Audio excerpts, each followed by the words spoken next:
Here's an example of a presentation that can get you through the board meeting.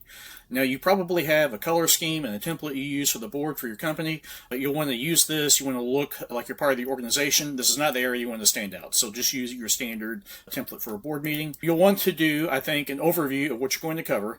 Hopefully, you're saying you had a successful quarter of no incidents. If you have progress towards a security project you're tracking, such as compliance, which is very common, you'll want to update that. And then hit any projects that you're working on that increase the security posture.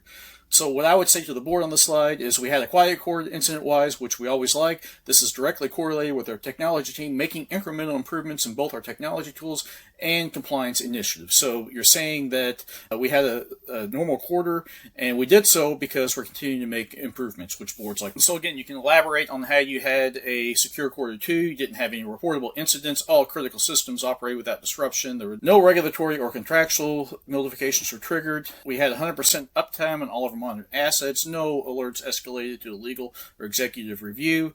And all detections were resolved within the SLA. So you're saying this is a very normal quarter, and there are many security tools out there that will rate your security on various different scales.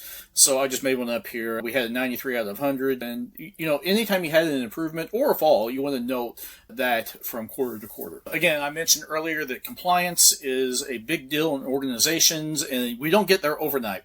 So you want to have a simple chart that kind of shows your progress over time on meeting your compliance metrics. This is how you could do so.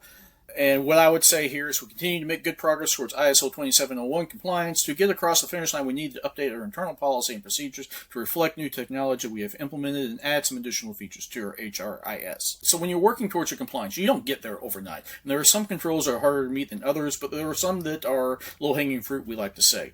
So you'll want to attack those to continue to show progress to the board over time and explain to them that this takes a while to get through.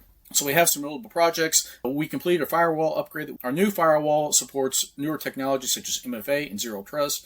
And we're in the progress of implementing our SIEM application, which will allow us to monitor assets more in real time, get all the security alerts we need to make sure that there's nothing funny going on in our environment. So that's it. That's all it takes to get through the board meeting. That should suffice. And anything more than that is fine, but really they just want to know that their environment is being taken care of and that you got the situation under control.